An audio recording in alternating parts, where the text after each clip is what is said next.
fired from my job, and obviously I wanted revenge.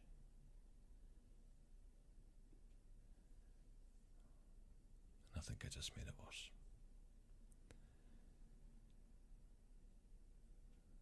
But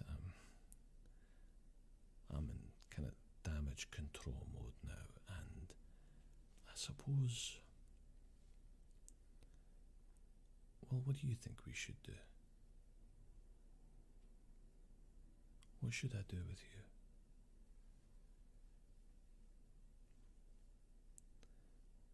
I can't let you go. At least, well, at least not yet. I mean, I'm realistic. I can't keep you imprisoned forever. And I have no intention to harm you. I know I've already harmed you by keeping you here. But I mean, I'm also not stupid. If I let you walk out that door, what are you going to do? You might keep quiet for a day or two, and then you're going to go back to the police, and you're going to tell them, well, you're going to tell them all about me. I can't have that.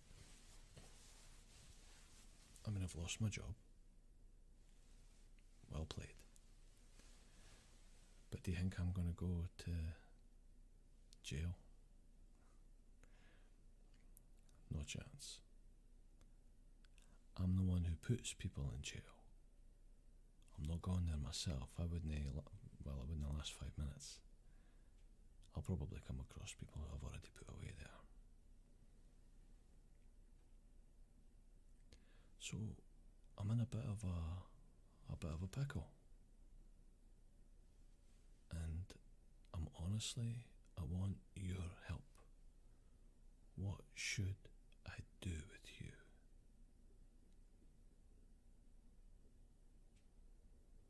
I mean, do you want to just stay here with me?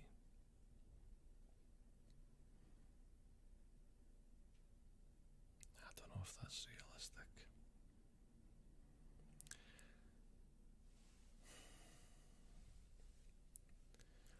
I mean, if I had enough money, maybe I could, leave the country and then let you go free, and I could go off to a non-extradition country or something. But why should I do that? Why should I? I mean, I'm not a bad guy. But maybe I'm not also a very good one. I don't want to get upset again. I don't want to go down that road again. It doesn't solve anything. I asked you what you did it for, and well,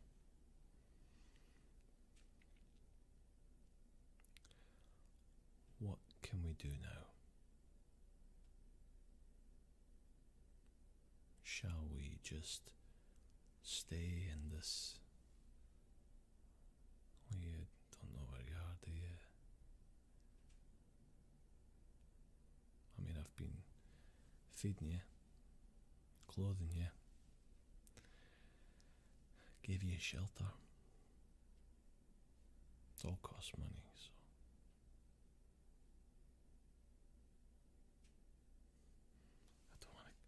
I don't want to get upset about this again. But I need your help. I need your help to get out of this situation. What am I meant to do? What are we meant to do? What am I meant to do? I can't leave you locked up forever. I don't want to end it. How do I know if I let you go that you're not going to blab to the police?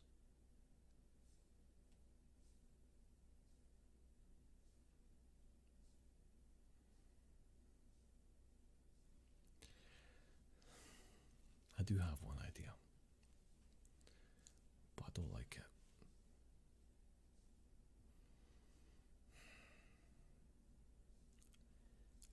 I like you, and I don't want you to live in fear. I know that's hard to believe, everything I've put you through, but I do like you. I don't want you to live the rest of your life scared. I was hoping we could work something out between us, but it's clear to me now that that's not really an option. So, I'll let you go. I risk going to jail. I keep you locked up here forever. Well, I'm just going to make me feel crap about that, and you're going to not exactly enjoy that either. So, we'll have to find a third option.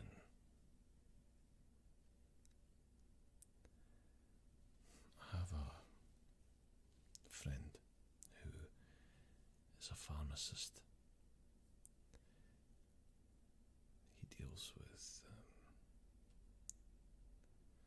unique pharmacology, if I put it that way, stuff that's not really on the market, as it were. And he has offered me a 2-part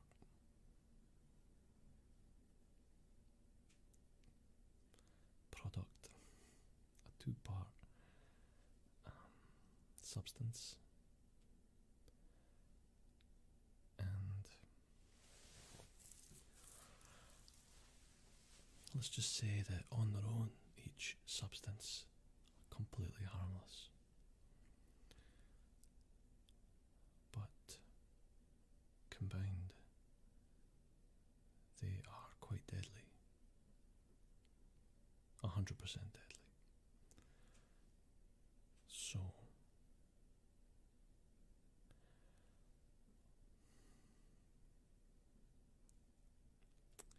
while you were sleeping a few nights ago, I introduced you to the first part of the substance. If you check your right arm, you notice that? Yeah. Has it been itchy? A little bit itchy. That's where the first part of the substance went the other night, so I'm sorry. Now, it's not too late. I've also got an antidote, but only I have it. Oh, my friend has it. He made it for me. So I have an antidote, and I also have the second part of the substance, of the poison. And I'm thinking, if I let you go, I'll let you walk out that door and return to your life. Then you can carry on as normal.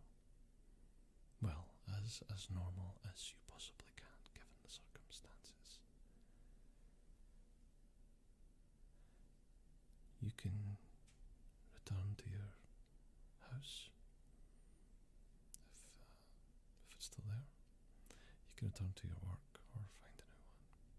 Or you can go home to your own country, whatever you want to do. But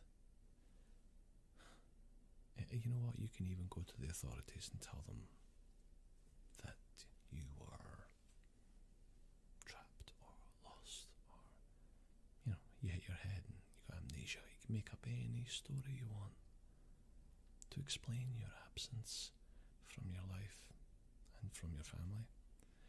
Go ahead and do that if you want, that's fine. But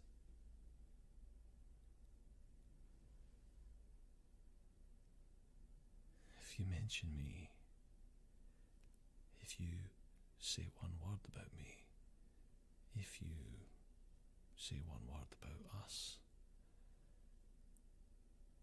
I have put aside a a significant portion of money. Just enough to make sure that one of my colleagues will introduce you to the second part of the poison. Now, I really hope it's not going to come to that.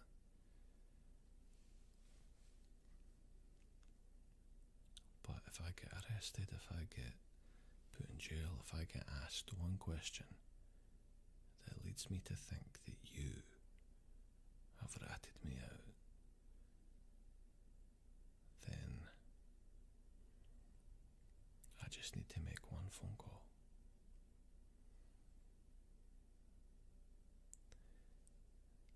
So,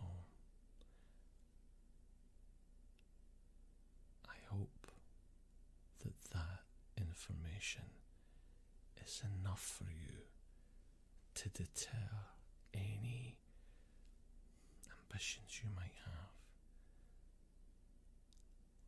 about throwing me under the bus.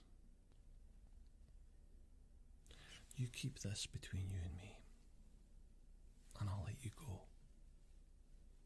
I will. I will let you go.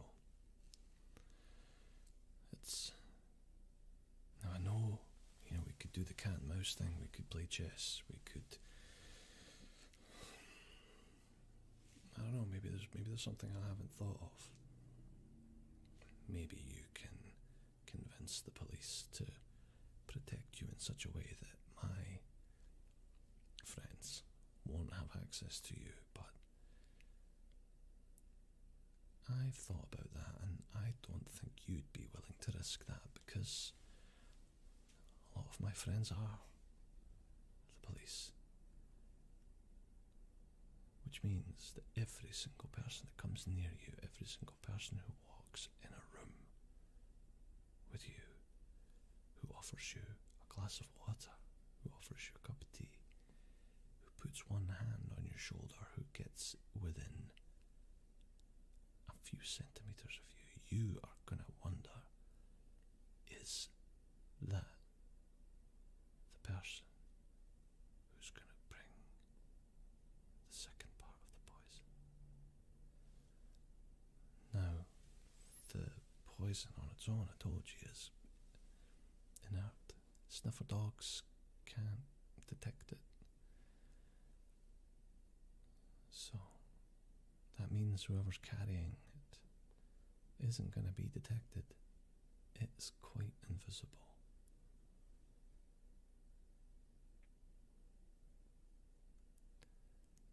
I hope you understand. I hope that despite the imperfect arrangement, that you understand this does, after all, allow you to leave this place and get back to normality of sort. I know it is imperfect, but it's something.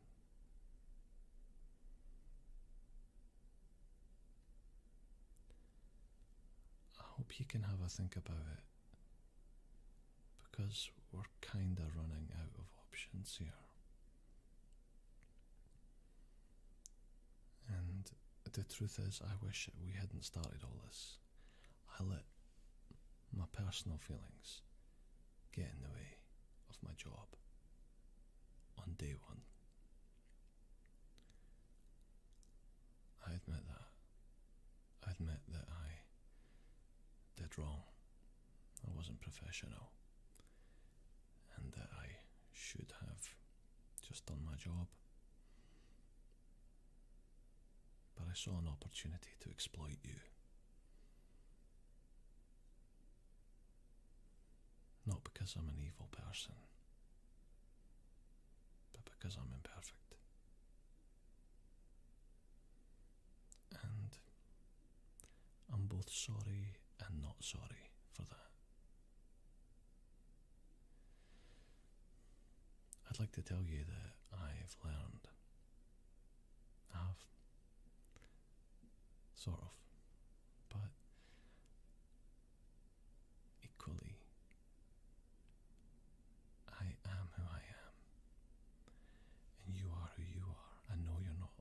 stupid.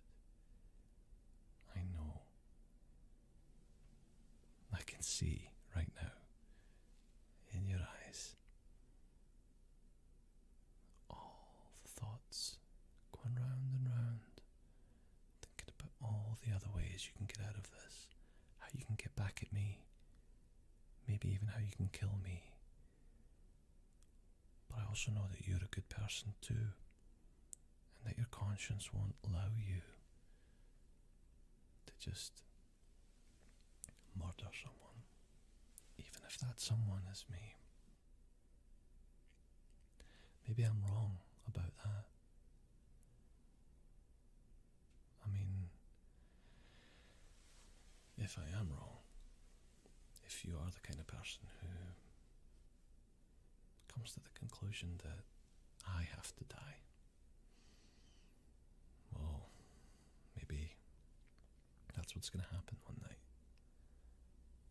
And then you will win.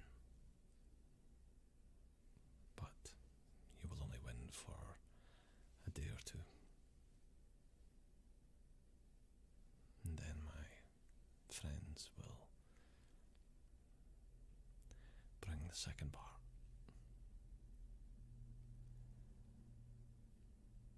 So I think, and I'm no criminal mastermind here, I think I've covered all the bases. Is there any questions?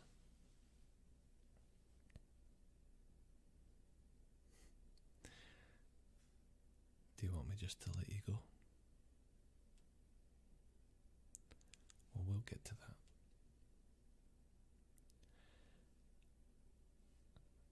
You know, you don't seem as tense as the last time we spoke. You actually seem quite relaxed. I don't know if that's a good thing or a bad thing.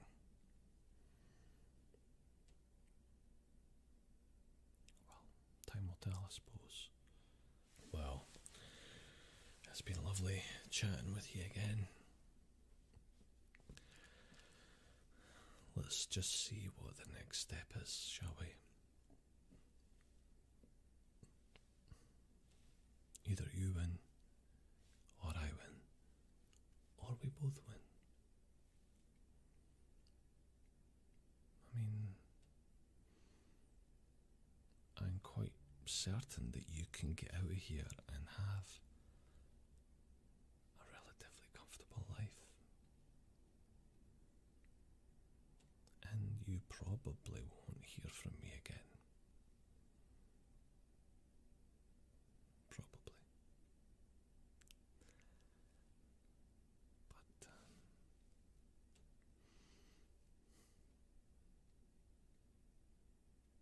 we'll see.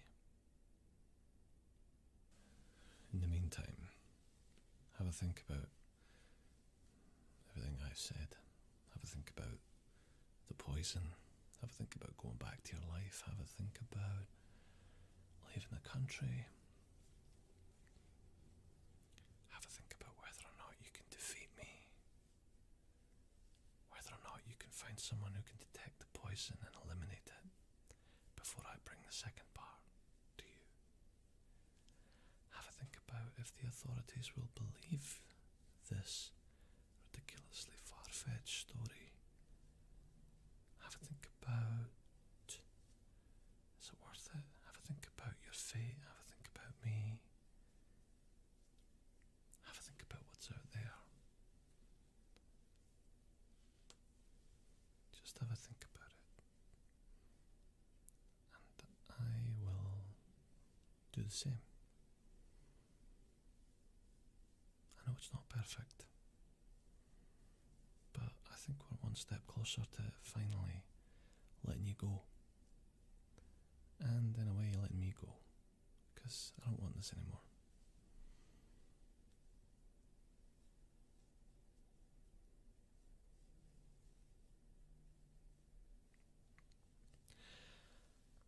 I'm going to leave you, for now, to have a think about everything I've said. And you can give me your decision. Okay?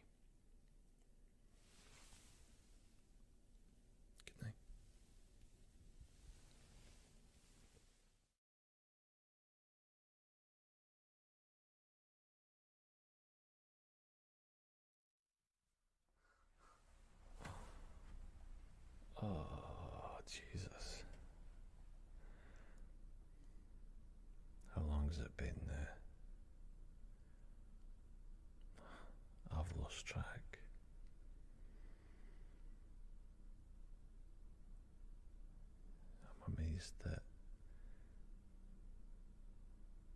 you're not freaking out more. But I'll tell you something. You're lucky that you've been stuck in here for this long. 'Cause out there, you don't even want to know what's going on out there. There's still a few cars going by, but it makes me wonder how long that's gonna last, because this has been the most craziest year. And I think I've done you a favour by keeping you locked up. Sounds mad, I know, but it's true. I think you should be grateful. I know you're grateful, I know you are. It's fine, I know you are. It's fine.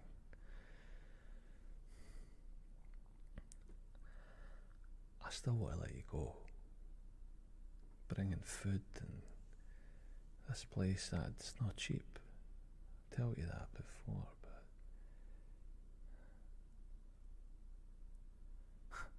it's almost as if I'll just wait until law and order itself breaks down and then I'll let you go, because then you won't be able to do anything anyway. Maybe we should do that. Judging by the way things are going, I don't think you'll have to wait too long. Such a pessimist, I know.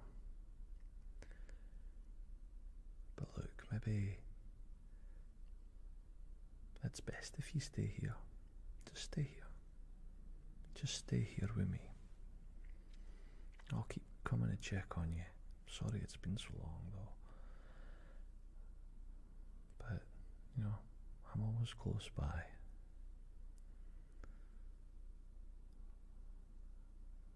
And maybe I just don't know if I'm ready to get you out of the country just yet. It's been a crazy time. Crazy, crazy, crazy, crazy, crazy year. Just mad. You ken there's a pandemic, right? I don't know where I got tested, I'm alright. Otherwise I'd be wearing a mask. I should be wearing a mask anyway, but that's the least of your problems right now, eh? Least of your problems right now. Aye, it's been a crazy, crazy, crazy, crazy fucking year, man. I'm telling you, man. I've been having to cut my own hair. Can't even go to the barber. It's all shut.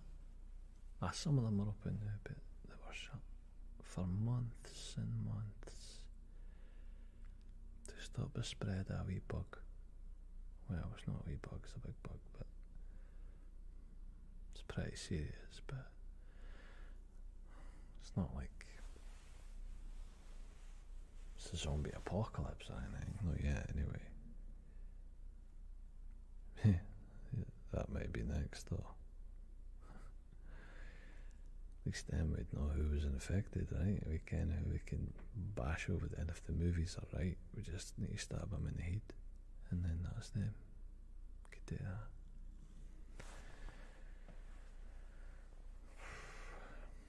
So, got any requests for me? Anything I can get you?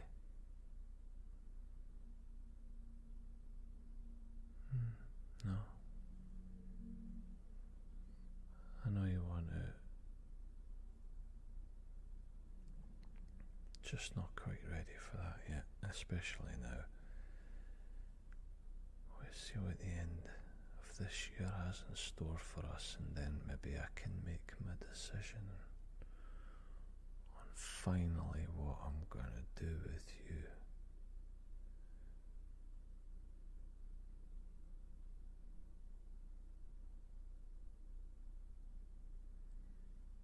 I can't believe we've come all this way. It's been years.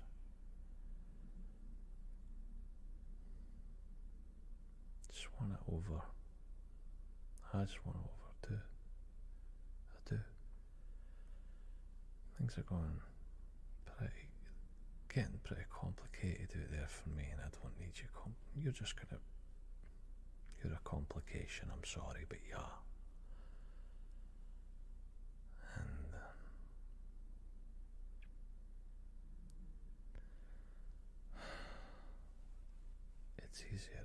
stay out of the way.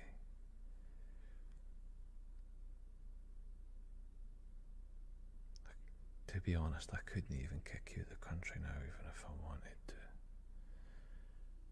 There's all sorts of extra screening going on at the airports and that for the pandemic, so looks like you're gonna be staying a while. Quite a while longer.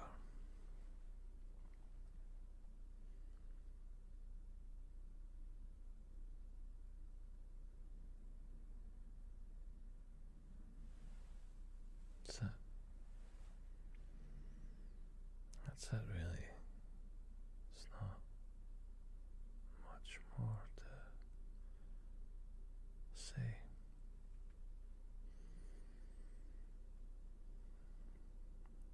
I've already apologised for the fact that this has dragged out so long, been dragged out so long, but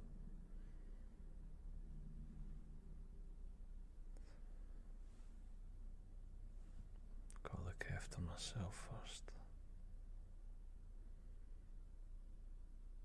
What would you have done in my place? What would you have done in my position? Same.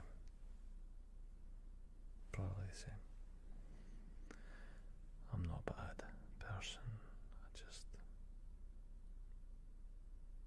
I can't have you out there wandering the streets, going to the authorities telling them what you know about me. I can't have that. So here we are. I think we'll wait a couple more weeks at least, and then we'll see how things look, and if there appears to be a lull in all this, then maybe we can finally make a decision on what we're going to do with you. Alright? I'm not looking for your consent. I hardly needed it so far, did I? So I'm not going to insult you by pretending this is a vote. Let's just see what happens. I'll keep you here, warm, fed, and I'll try and keep the nasty stuff to a minimum. I know that you've not had a lot of mental stimulation, and I'm sorry for that. I was thinking of getting a TV in here with like Netflix and that, but to be honest with you, you're costing me a fortune as it is. I can't really afford it, so cheap. Scott, I know, stereotype, but any of these stereotypes come from someplace, and maybe they're all true. I don't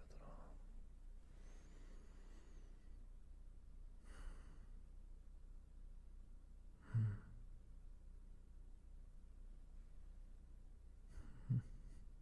I was just looking to see if you're the same person that I met originally. You look like you've changed. Changed for the better or the worse, I don't know. You're almost certainly more resilient than you are. You would have to be, given what I've put you through.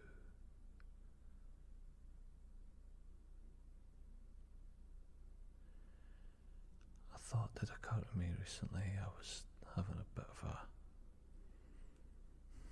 mental day, week, month, that if something happens to me,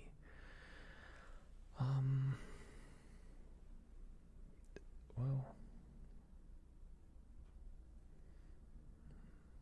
what's going to happen to you?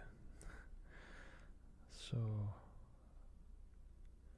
going to have to make some arrangements to make sure that if something happens to me, that you're looked after.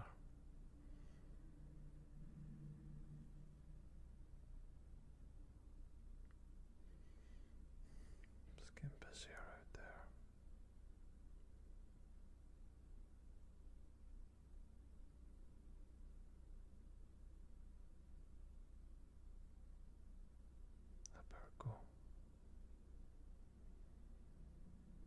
to see you're still there. Breathing. Smiling.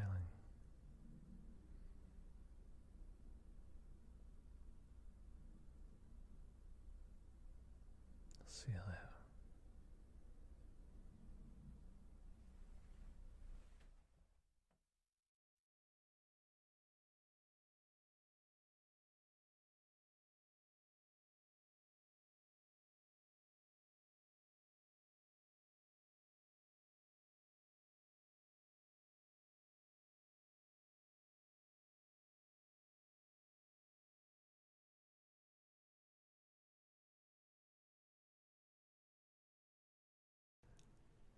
Hi everyone, it's Muzz.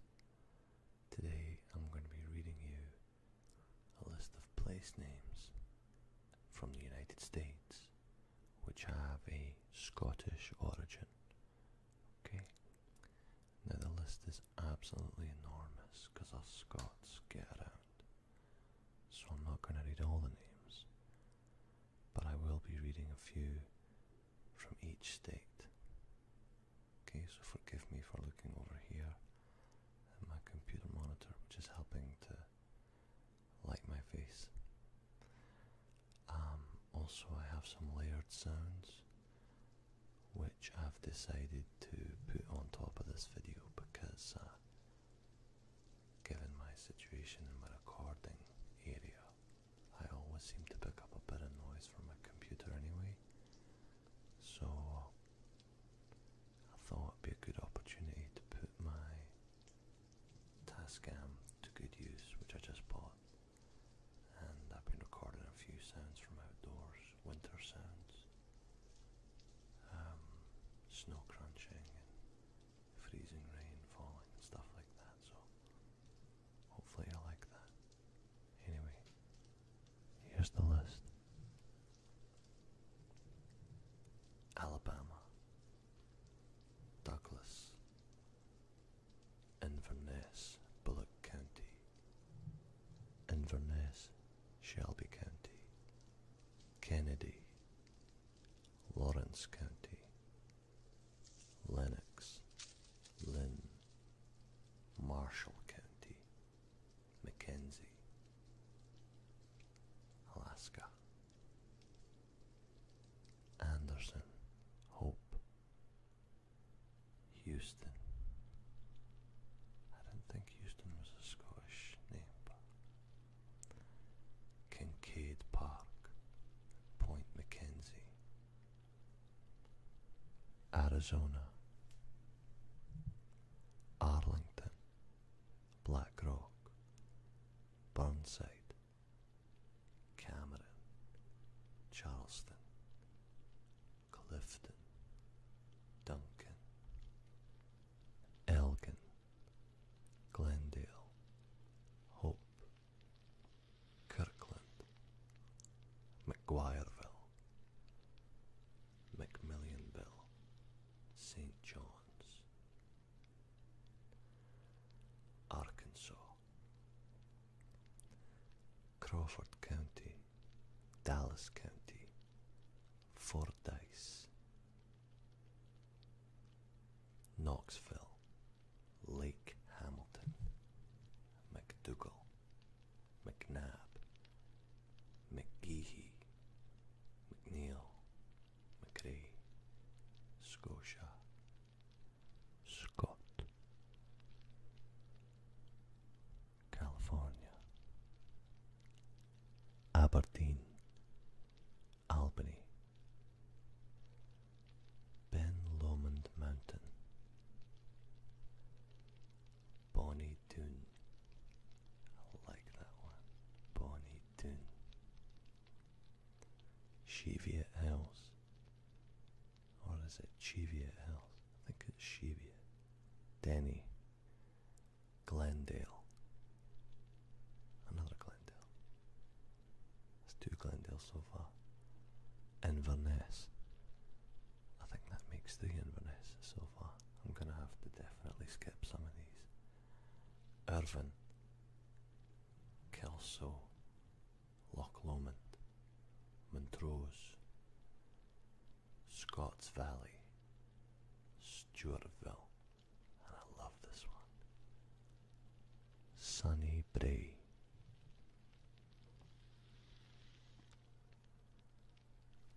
Colorado, Adams County, Arlington, Avon, Burns, Craig, Crawford, Dallas, Duncan, Fort Lyon, Fleming, Garfield, Georgetown, Gleneagle, Glenwood Springs, Hamilton, Henderson, and another Inverness, Jamestown, Kirk, Lochbuie. I'd love it if somebody on here is from Lochbuie. If you could tell me if that's how you pronounce it in Lochbuie. Because Loch is one of the hardest words to pronounce, I've found, when telling people about Scottish words. Everybody says Loch when it's Loch, Lochbuie, McClintock, McCoy, Middleton, Moffat, Roxburgh Park, Sawpit, Stirling, Waverley. And this one's really funny. Under Connecticut, there is only one entry for a place with a Scottish origin, and that entry is Scotland. So I guess there must be, I have to look it up, I'm sorry. Scotland is a town in Windham County, Connecticut, in the United States. As of the 2010 census, the town population was 1,726.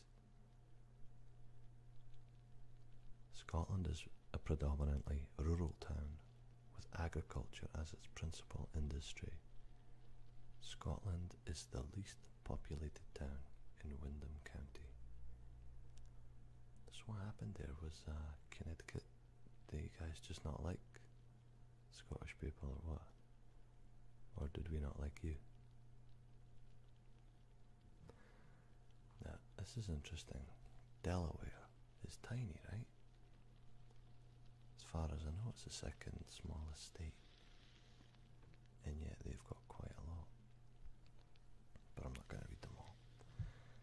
Adams Crossroads, Anderson's Corner, Armstrong, Clayton, Dunleith, Fenwick Island, Glasgow, Houston, Kirkwood, McClellandville, McDonald's Crossroads, Monroe Park, Newmarket, Newport, Oakley, Red Lion, Scott's Corner, the District of Columbia, Dumbarton Park, Dunbar, Garfield Heights, Georgetown, Logan Circle, McLean Gardens, Mount Vernon, Florida, Aberdeen, Campbellton, Dundee, Fort Lauderdale, Dunedin, well, there's a Dunedin in New Zealand as well, Hamilton County, Highland Park, Interlachen, Inverness, again, Lake Hamilton, Maclenny, McIntosh, Paisley, Paxton, Port Richey,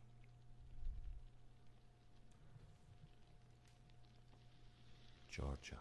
There's tons in Georgia. There's loads. I'm just going to pick a few. Clyde, Culloden, Dawson County, Fulton County, Glenwood, Glenloch, Houston County, Kirkwood, Livingston, Montgomery County, Morningside, Royston, Turner County, Young Harris, Idaho, only a handful from Idaho, Drummond, McCammon, McCall, Aberdeen, Mackay, Wallace. I will say that I don't know if it happens in the States, but it happens in Canada. Mackay is always pronounced McKay here, and that's wrong. It's supposed to be Mackay. Sorry. Anyway, Illinois, Bannockburn, Bonnie, Dunfermline, East Gillespie, Midlothian, Glenwood, Glencoe, West Dundee. Indiana there's too many in Indiana. Barr Township, Ayrshire, Ashley, Burn City, Charlestown, Colburn, Cowan, Craig, Douglas, Greenfield, Hamilton County, Houston, Jamestown, Kelso Township, Lake Bruce, Logan, Mackay, Mansfield, McCutcheonville, McKinley, Milltown, Robroy, Scotchtown, Scotland, Scottsburg, Stuart, West Middleton, Iowa, Iowa's even more, Adams, Angus, Argyll, Arlington, Dunbar, Duncan, Dundee, Crawfordsville, Glenwood, Gifford, Hepburn, Humestown, Scotch Grove, Sinclair, Tennant, Kansas, Athol, Logan County, and Scott County. That's it. Kentucky, Aberdeen, Glasgow, Glencoe, Glenview, McKee. Louisiana, Albany, Alexandria, Bernice, Clayton, Cameron and Cameron Parish, Gretna, Henderson, Livingston and Livingston Parish, Lockport, Mansfield, Martin, McNairy, Monroe, Scott, Simpson, South Mansfield, Stanley, and Wallace. And Maine only has one, North Berwick, which is odd because of their proximity to where I live in Nova Scotia. I would have thought there'd be a lot more Scottish place names there, but at least they've got one token one, North Berwick. And that's another interesting one. It's not Berwick in Scotland, it's Berwick. So, Berwick, Berwick. Just saying. Maryland. I'm not saying I'm right about all the pronunciations, I'm just saying that it's a Scottish name and that's how we say it. Okay? Maryland, Aberdeen, Ashton, Braeburn, Bushwood, Castleton, Charlestown, Churchill, Chevy Chase. Okay. Have to look that one up. Chevy Chase is the name of both a town and an unincorporated census-designated place that straddle the northwest border of Washington, D.C. and Montgomery County, Maryland. The name Chevy Chase is derived from Chevy Chase, the name of the land patented to Colonel Joseph Belt from Charles Calvert, 5th Baron Baltimore, on July 10, 1725. It has historic associations to a 1388 battle between Lord Percy of England and Earl Douglas of Scotland. The subject of the ballad entitled The Ballad of Chevy Chase. Oh, there you go. Highlandtown, Hutton, McHenry, Lyons Creek, McCool, Lochern, Preston, Redland, Wolf Hill, Whiteford, Woolford, Massachusetts, Ashfield, Athol, Belmont, Blackburn, Brodie Mountain, Dalton, Greenfield, Hamilton, Lennox Dale, Littleton, Longwood, McKnight, Mount Sterling, Renfrew,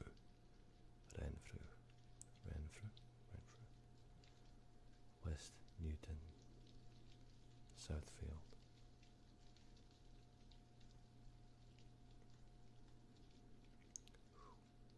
I forgot how many states there were in the US. There's a lot. I think I'm gonna have to break this video up into two. Let's do Michigan, Minnesota, and Mississippi and Missouri, and then we'll see how we go. Michigan, Alba, Argyle, Ashton, Belmont, Bruce Crossing, Caledonia, Clarkston, Clifton Mill, Covington, Douglas, Fenwick, Duncan Township, Ewan, Harris, Highland, Henderson, Jamestown, Leslie, McBain. Sounds like a Simpsons reference there. Lockwood, McFarland, McGregor, Moffat Township, Muir, Stronach, Oakley, Minnesota, Albany, Argyle, Caledonia, Caledonia Township, Dumfries, Dundas, Edina, Elgin, Fergus Falls, Nevis, McGrath, Rothsay, Mississippi, Aberdeen, Belmont, Bruce, Caledonia, Covington County, Crawford, Duncan, Fulton, Inverness, Missouri, Alba, Alexandria, Allendale, Anderson, Armstrong, Ashley, Blackburn, Blackwater, Bloomfield, Bridgeton, Caledonia, Campbell, Cameron, Craig, Georgetown, Glasgow, Glasgow Village, Glencoe, Grant City, Guthrie Township, Harwood, Houston, Hume, Hunter, Jamestown, Kinloch, Kirkwood, Lockwood, McBain, but McDonald County, McGee, McKinley, McGuire's, McIntosh, Melrose, Montrose, Oakwood Park, Patterson, Patton, Preston, Redford, Riverside, Saline County, Saline, I don't know that word, that name, Salisbury, Scotland, Scotia, Scott City, South Greenfield, Whiteside, Montana, Ballantyne, Busby, Fergus County, Forsyth, Fraser, Glasgow, Glendive, Hamilton, Kerr, Lake McDonald, Livingston, Huntley, Nebraska, keep going, Adams, Albion, Alexandria, Andrews, Arlington, Ashton, Ayr, Belmont, Blair, Blaine, Campbell, Chester, Clyde, Elgin, Firth, Fordyce, Glenrock, Knoxville, Montrose, Lynn, Scotia, Scotia Junction, Nevada,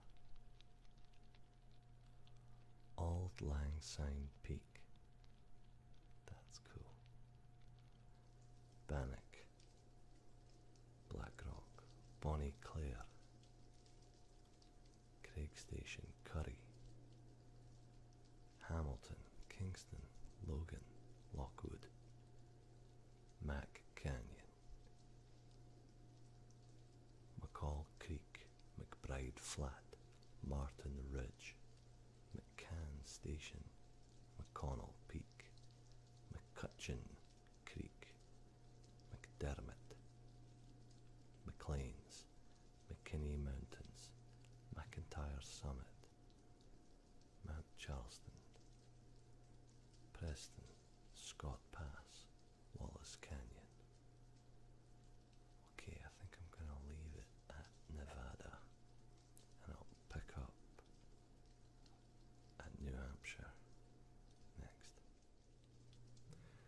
Thanks for listening, watching, and as always, thank you for subscribing and liking my videos. So, see you soon. Right, so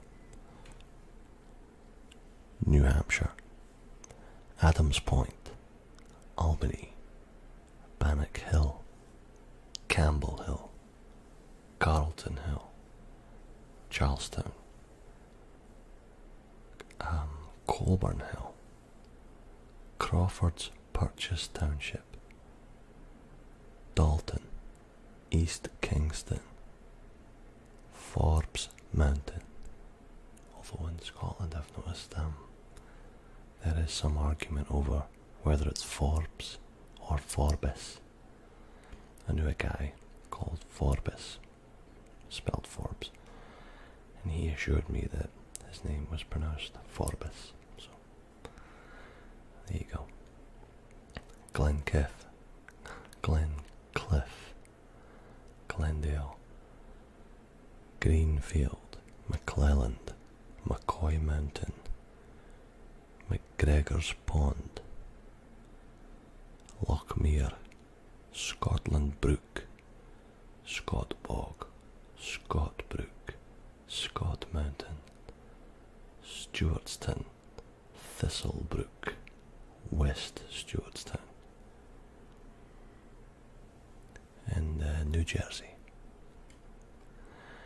Aberdeen Township, Anderson, Annandale, Blackwood, Braeburn, just out of Braeburn Heights, just out of interest. In case you don't know, a brae is a hill, and a burn is a stream. So, Braeburn roughly translates as a hill stream, or stream hill. Bridgewater, Brookfield, Chester, Dundee Canal, Dumbarton, Clyde, East Rutherford, Glenrock, Galloway Township, Highland Park, Grenloch, Kirkwood, Livingston, Locharbor, McKee City, McAfee, Monroe, New Gretna, Newton, Northfield, Paisley, Port Murray, Riverside, Stirling, Strathmore, Westfield, White House. Like, I'm not saying them all because there's too many, but I'm picking out the ones that I find interesting. New Mexico. And yes, I'm not claiming that New Mexico is Scottish, that's the state, and then I'm saying the names after it, okay? Like one cheeky bugger on my part 1 said, I didn't know Colorado was Scottish. But yeah, they were just having a laugh. Anyway, New Mexico, Blackrock, Glen Rio. Oh, interesting, it says from Scots Glen plus Spanish Rio, meaning river. So there's a mishmash between Scottish and Spanish. Glen Rio, I like that. Glenwood, Hope, Kingston, Logan, Melrose, McKinley, Torrance, Macintosh. Now we're on to New York, which is enormous. So I'm just going to pick out the ones that I like. Arica, Argyle, Bonnie Crest, Buchanan, Caledonia, Canby, Carnegie, Charlton, Charleston, Clyde, Dundee, Glen Spey, Gordon Heights, Elgin, Edinburgh, Harris, Henderson, Hermitage, Hope, Hume, Hunter, Kennedy, Kirkwood. Kirk, by the way, whenever you see the word Kirk, it means church.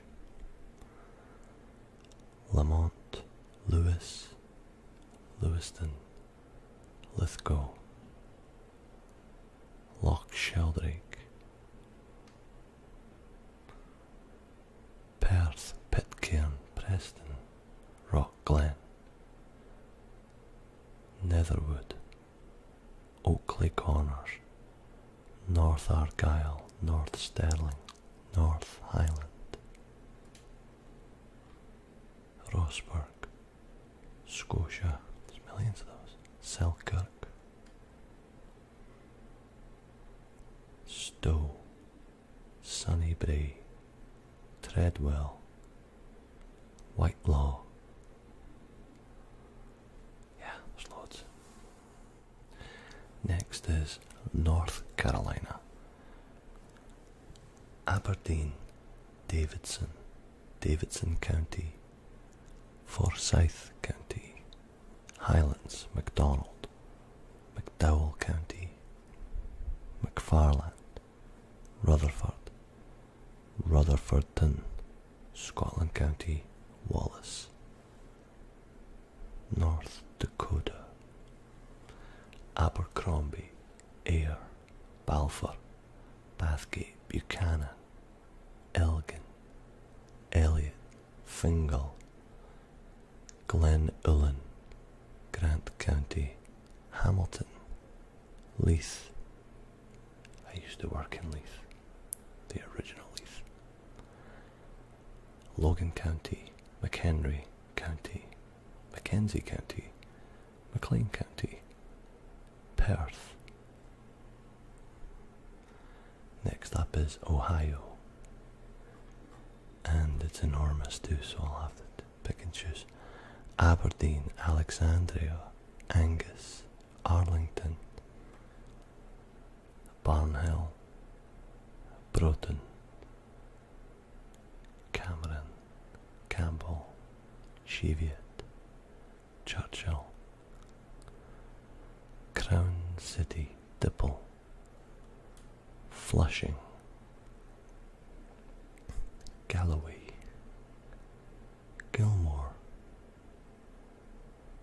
Glencoe, Glenmore, Gordon,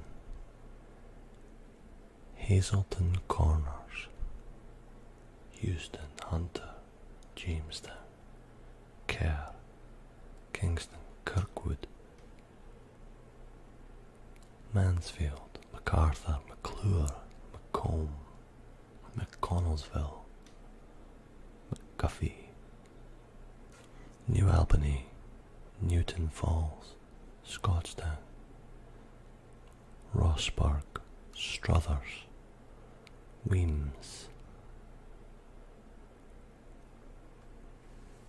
Oklahoma, Carnegie, Davidson, Douglas, Duncan, Hunter, McAllister, McLean, McCurtain, McLeod, Midlothian, Oklahoma.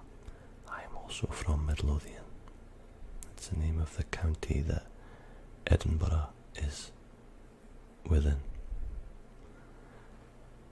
Morris, Morrison and Stewart. Next up is Oregon.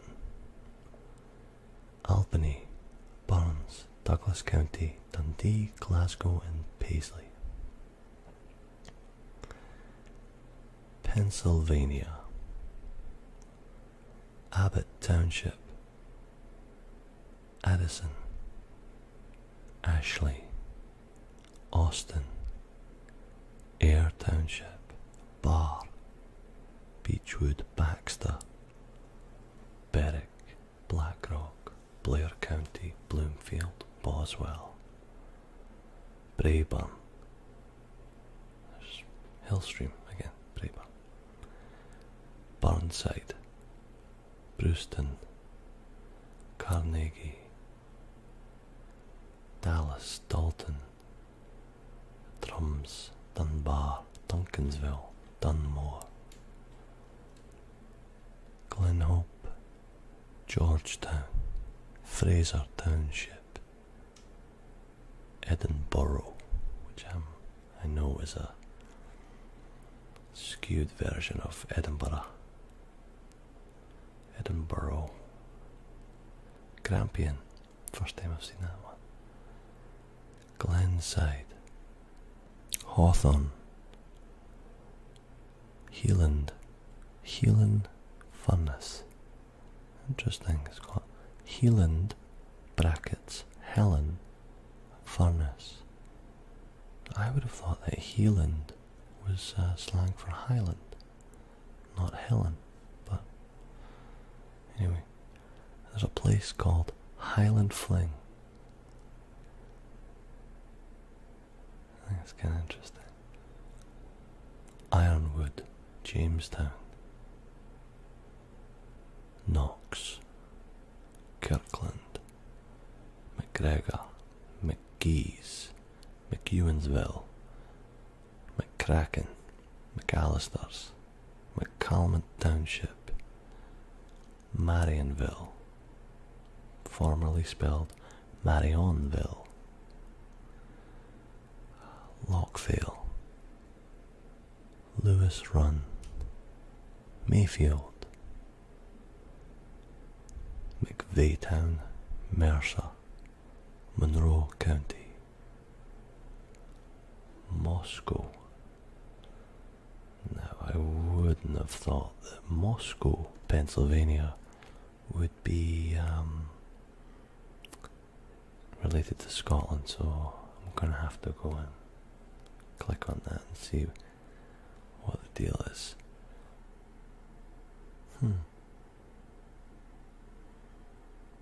I don't know. I'm a bit skeptical on that one.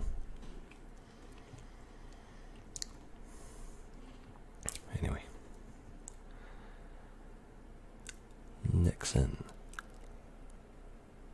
Thompson, Summerhill, Spring Hill, Simpson, Upper Glasgow, Upper Paxton Township, West Cameron, Rhode Island, Blackrock, Charlestown, Glendale, Jamestown, Kingston, Middletown, and Riverside. South Carolina, Anderson, Elgin, McBee, McConnells, McCormick. South Dakota, Aberdeen, Alexandria, Brown County, Fulton, Geddes, Eden, Hecla, Lennox, Monroe, Marshall County, McCook, McPherson, Roslyn, Montrose, Wallace, Waverley. I used to live very close to the Scottish Roslyn. It was in the Da Vinci Code because its name means rose line, and it's all part of the book, and it was in the movie as well. Anyway, Tennessee, Adams, Alloway, Baxter, Belmont, Big Sandy, Braemar, Chesney, Clayton, Crossroads, Curry. I wonder if, do you guys, anybody from Tennessee or anywhere else that has the place named Curry, C-U-R-R-I-E, do you pronounce it Curry or do you pronounce it Curry or something? Again, there's a place called Curry in Edinburgh, and we call it curry, just like a curry. Dunlap, Fulton, Gibson, Halls, Hunter, McConnell, McCookville, McCutcheon, McDaniel, McDonald, McElroy, McEwen, McIlwain, Mackenzie, McKinley, McKinnon, McKnight, McMinn, McMullins, McNary, Melrose, Moffat, Monroe, Polk County, St. Andrews,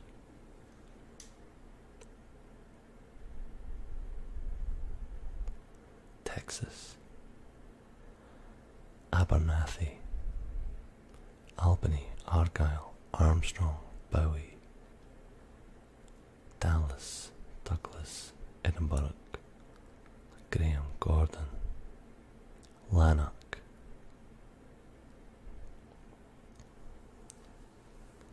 McGregor, McAllen, McGurk, McKinney, Millican, Ochiltree, McNeil and McLeod, Utah, Alton, Alta, Altamont, Ballard, Blanding, Bryce, Bryce Canyon, Glendale Highland, Oakley, Nibley, Sterling, Tory,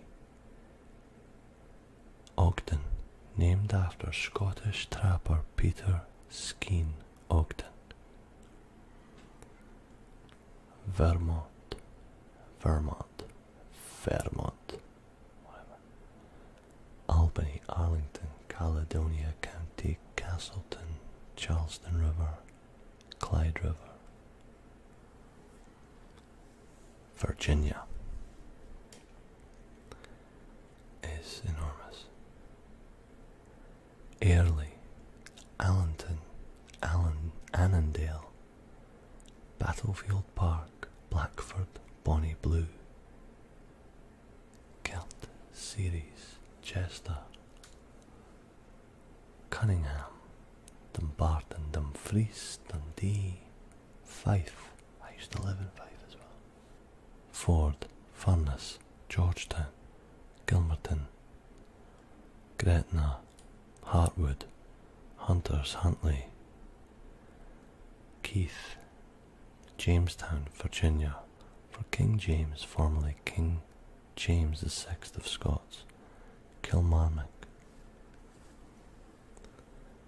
Leithtown, Marionville, McAdam, Maxey, McMullen, Macduff, McRae, Moscow again. Where does... I don't understand why Moscow could be Scottish. Maybe this whole thing is a farce. Anyway, I'll keep going.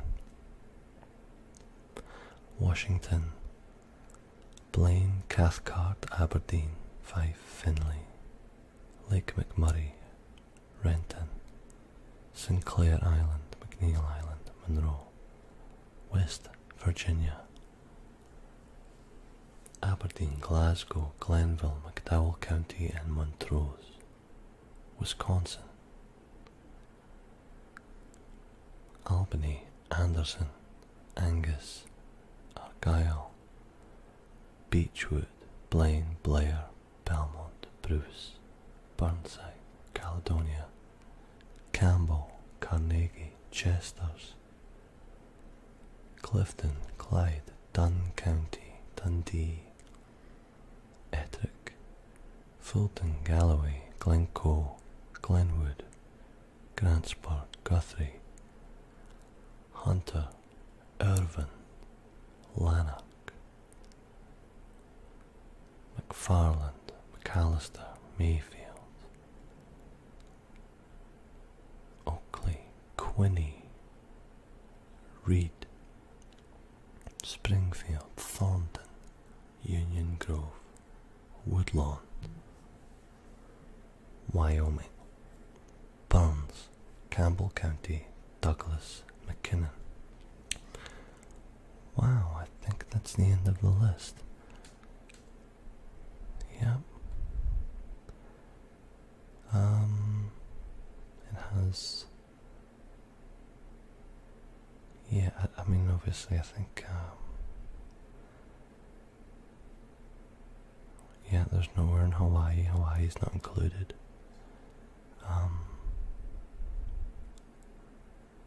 Yeah, that's all of them. But I do see at the bottom there is list of Scottish place names in Canada, Scottish place names in Australia, Scottish place names in New Zealand. So I could keep going, but I don't think I will for this particular video. But anyway, thanks for joining me on part 2. I've got a bunch of other videos on the go actually right now. Right now I'm working on one all about winter. And it's totally different from stuff I've done before. So I'm hoping to get that one up and running within the next week. I'm sure I will. So keep an eye out for it. Anyway, thank you so much for watching and commenting. I love to hear from you all. And hopefully we'll see you very soon on the next one. Okay, thanks, bye. Kia ora everyone. Scottish ASMR Muzz back again.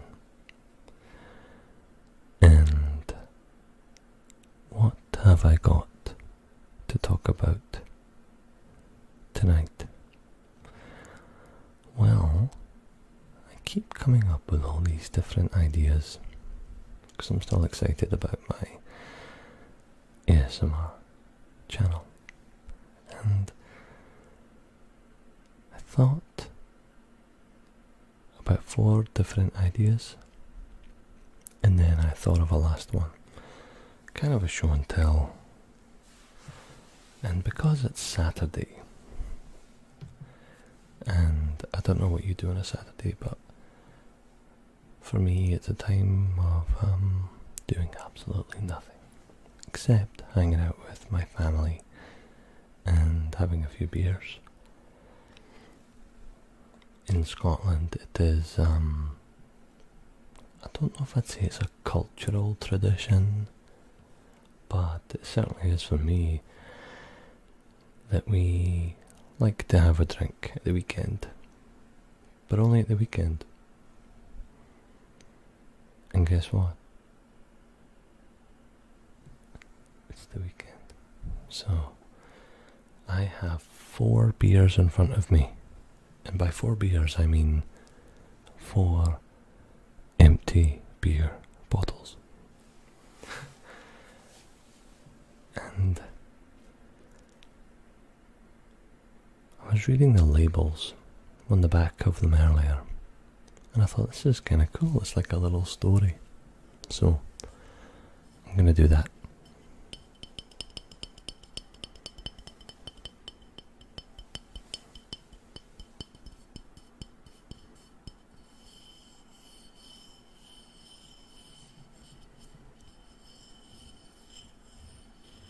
I'm not endorsing anyone, by the way. But I'm sure the name of the beer or the company will come up on the camera. This is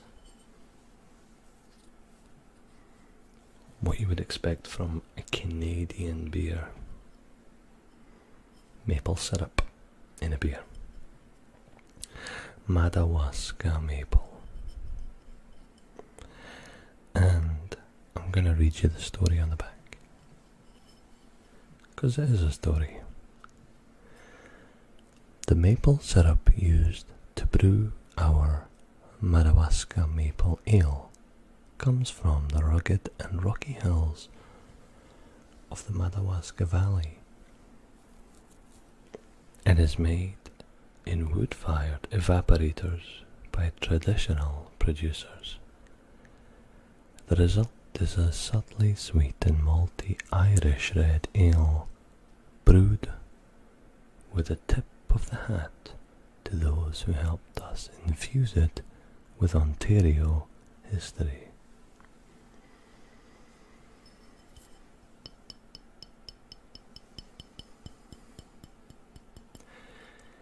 And if you live in Quebec, you can get 10 cents back.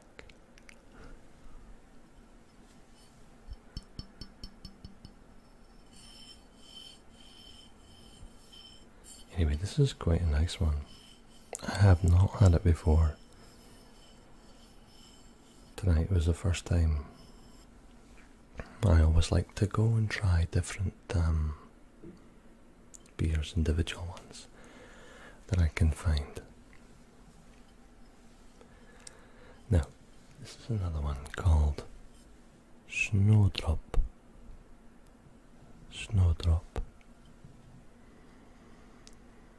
Bière aromatisée.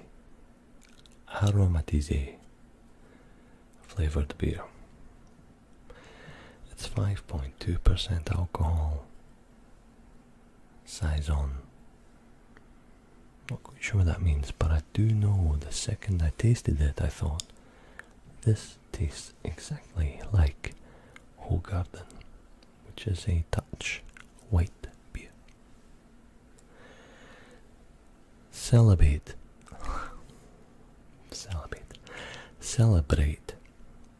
Spring's return with this Belgian style saison brewed with a hint of star anise. Okay then.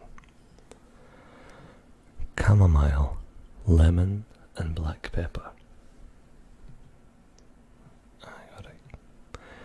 Lightly floral and refreshingly dry, this farmhouse ale is perfectly in tune with the warming breezes and longer days of the coming season.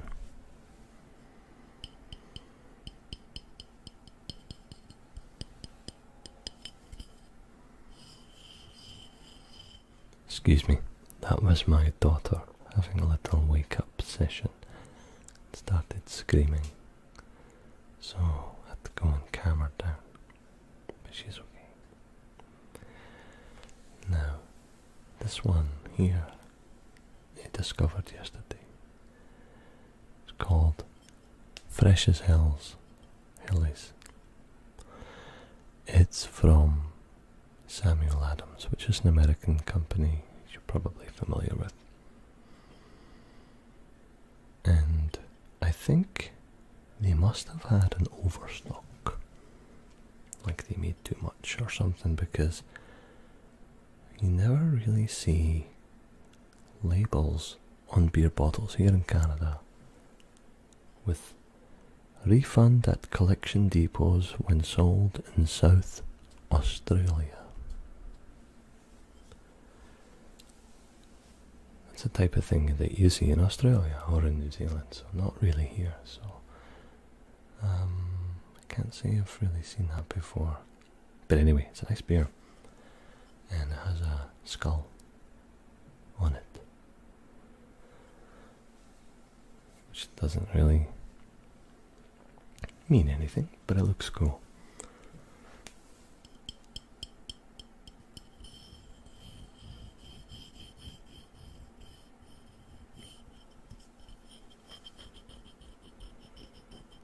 Yeah, so this one is actually quite strong. It's 5.4%.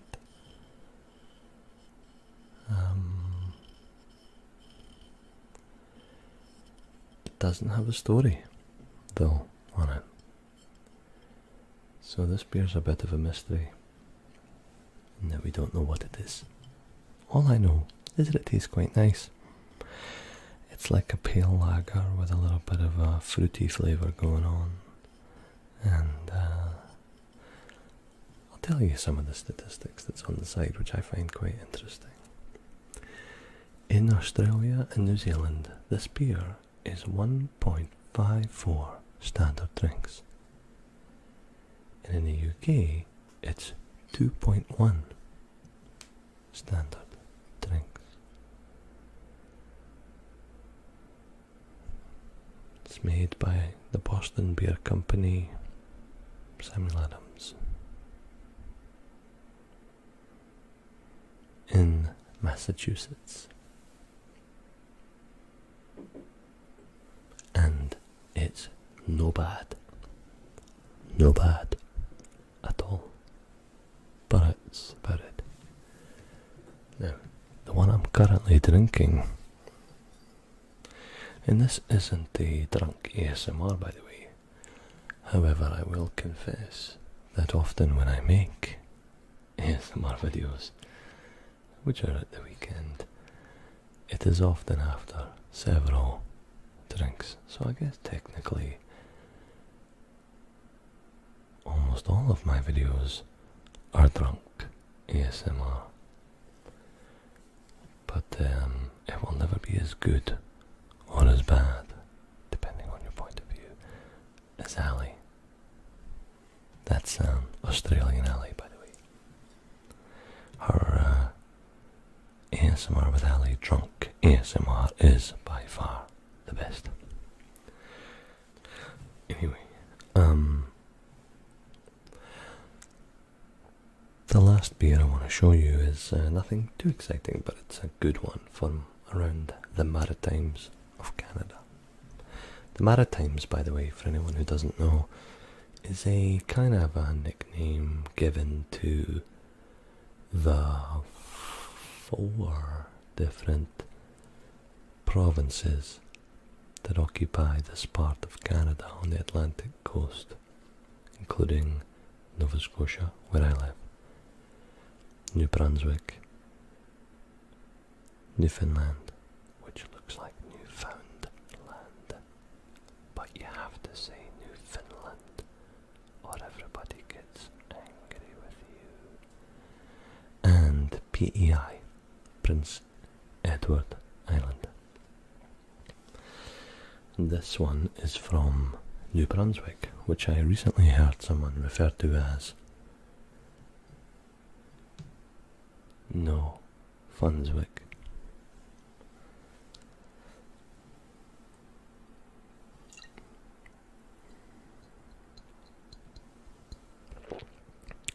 Yep, it's good. Pump House Blueberry Ale Again, this is not endorsed. Nothing. I can't imagine there will be a day soon when a brewery or a beer company says we really need to get one of those ASM artists to start whispering in people's ears about our wonderful, wonderful beer.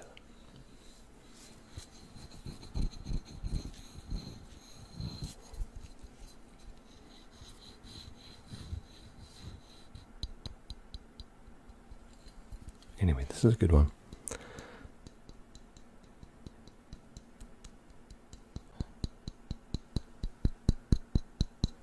So I'm going to finish this off and finish this video.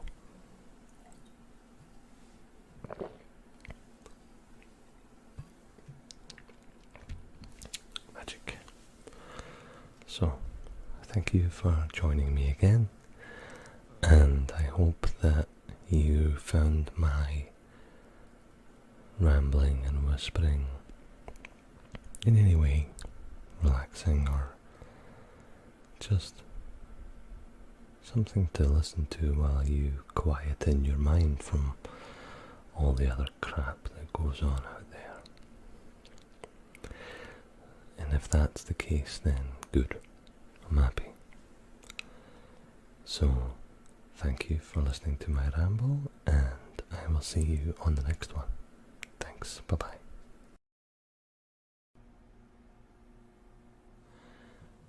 Hi everyone. It's Maz. Kia ora. Welcome. Thanks for coming back to see me again.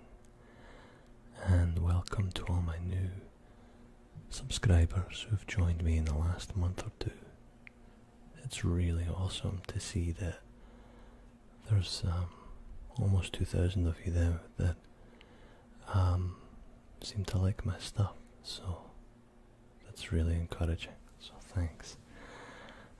Today I thought I'd just do some random trigger assortment sounds and just talk to you for a while.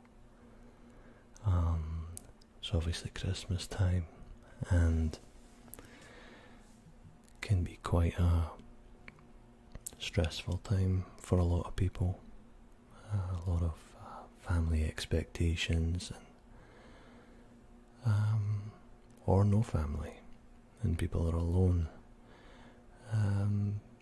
But it's important now, especially at this time of year, to make sure you look after yourself and your own relaxation, and make sure that you don't just do everything for everybody else, and that you take some time for yourself as well. Okay. So yeah, I'll just talk to you for a bit. I've got shows you how long it's been since my last video. I made this up. I don't know if you can see it, but it's green, and I thought I'd call it Goblin Blood or something.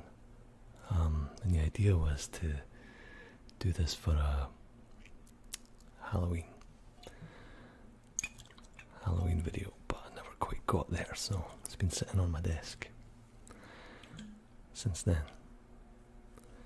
But I thought I'd try it anyway, because I think it sounds pretty cool, and I like those sounds. I like liquid sounds. I've never really done many liquid sounds myself. A lot of other ASM artists do them all the time.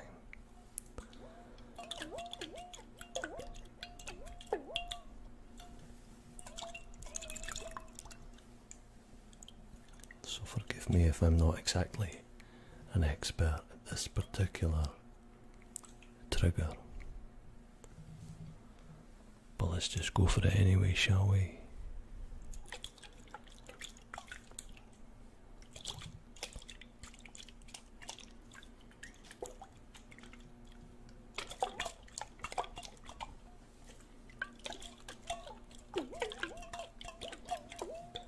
Try to get some kind of rhythm with the goblin blood.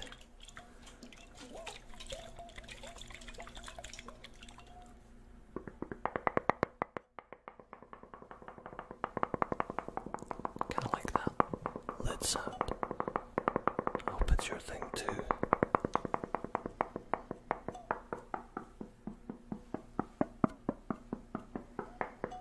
So I read on Reddit today, on the ASMR subreddit today, I read that some guy is, I think it was a guy, maybe not, TIFU, by watching ASMR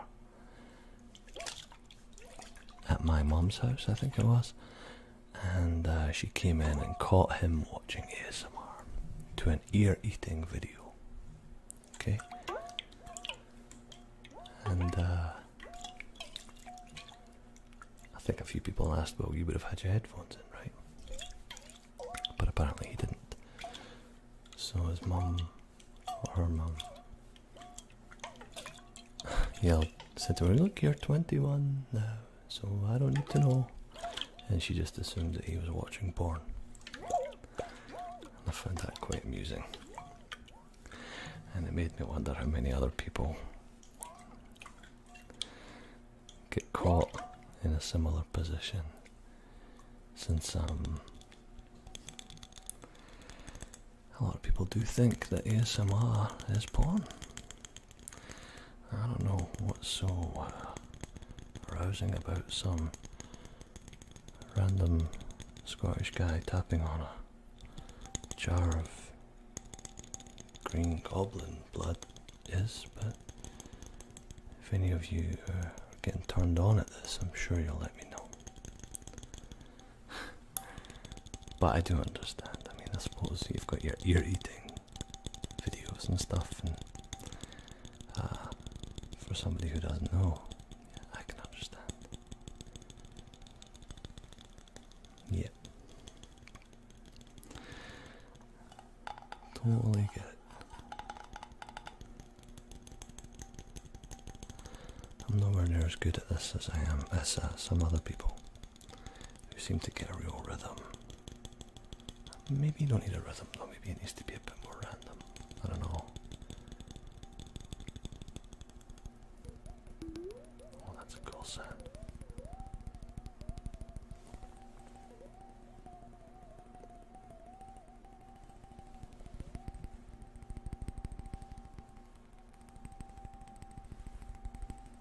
Maybe that's it. Maybe that's the ultimate ASMR sound right there.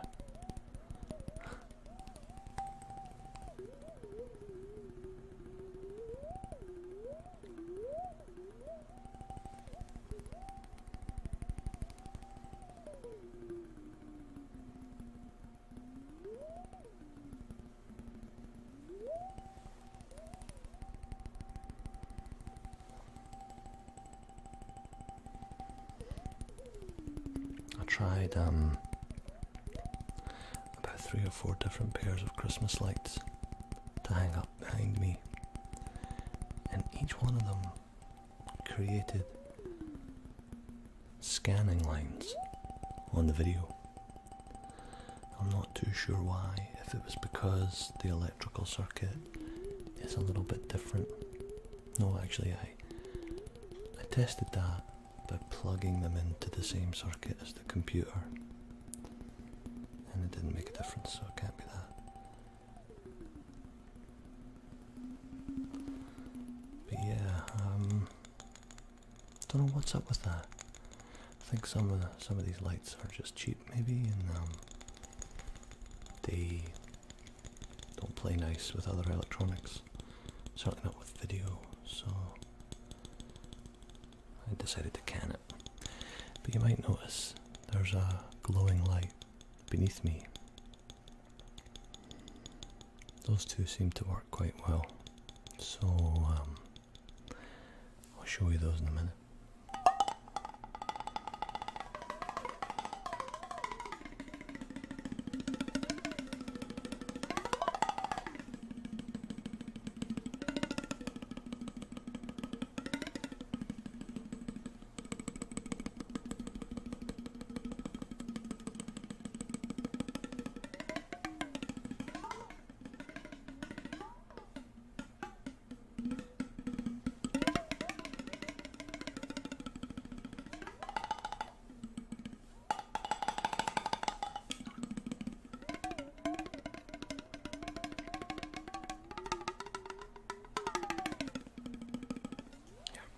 show you the light, and I'll show you, oops, it's going to fall and it's going to make a big loud bang.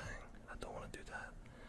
But one thing I do always do though, just so you know, is whenever I drop something or make a loud bang, I always edit it out afterwards. So sometimes you'll hear the audio dip, go really quiet for a second. It's probably because I coughed or dropped something. See? It is green. Cool, huh?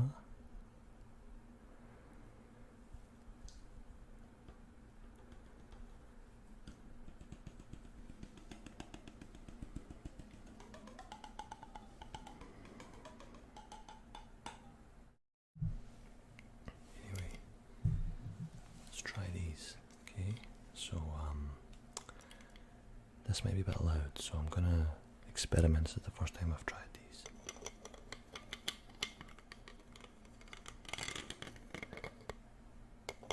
Similar to the sort of chopsticks that I've done before, but definitely not as smooth.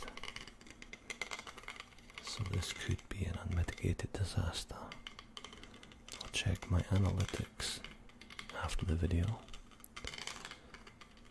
After the video's been up for a wee while, and if I see everybody disappear at this point, then I'll know for sure. Because many of you are just too nice and you won't tell me the truth. You'd be like, oh yeah, those icicle things were so cool, I loved it. Yeah, they sucked.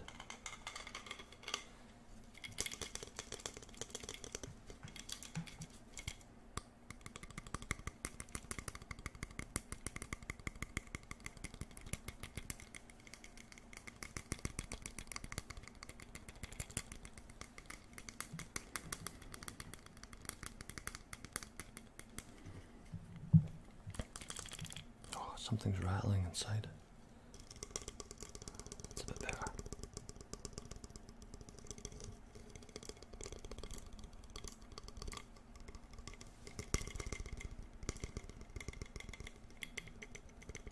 But yeah, I hope everybody is not stressing too much about this time of year and taking time for yourself.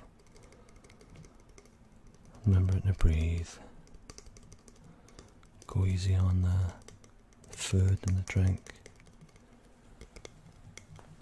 And by go easy I mean enjoy yourself, but just don't go too crazy. As many of you know, I recently had my gallbladder out,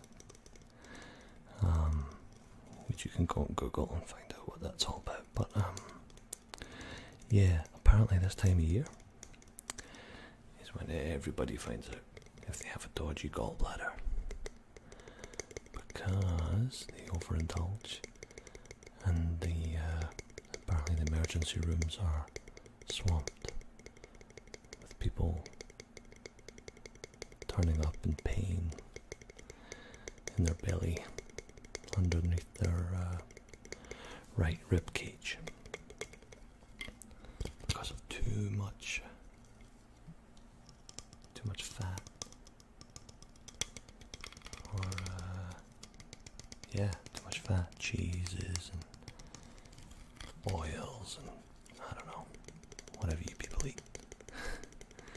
What we tend to eat is fondue, which is cheese and a lot of oil, and I haven't had one for 2 years because I had a dodgy gallbladder. But now that it's out, I'm going to try it again. But I am going to be very careful because I can still have problems with it. So yeah, wish me luck with that. Another thing I wanted to tell you about too was I got offered my first sponsored video by a company selling a product on Amazon, and I thought, wow, that's cool, you know, still a small channel, but it's nice that somebody wanted to offer me something. However, I ended up turning it down because they really wanted their name in the title of the video. And I said, nah, no way. That's just gonna make me look like a sellout, or not that people who do that are sellouts, but it made me feel like I'd be a bit of a sellout. Besides, the name of their company wasn't exactly the most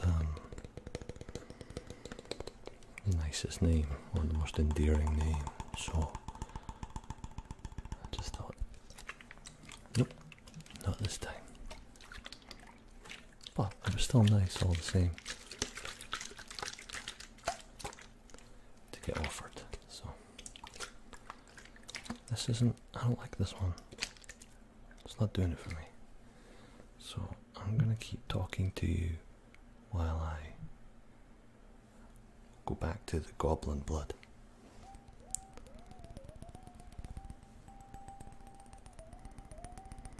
I know some of you out there don't like tapping, but I'm going to put it on the title of the video, so you should know ahead of time.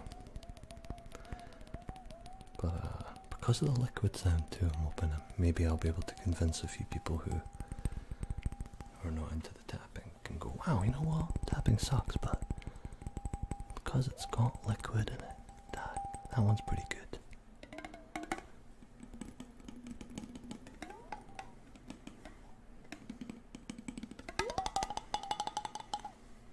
So yeah, just checking my recording time. Oh yeah.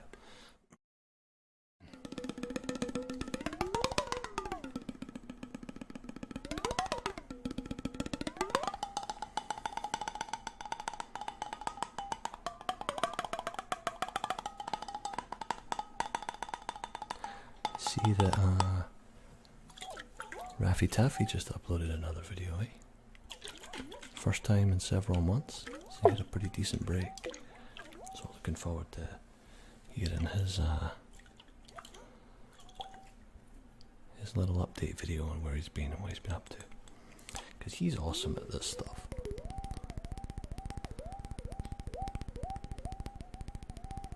I think I'm okay at it too.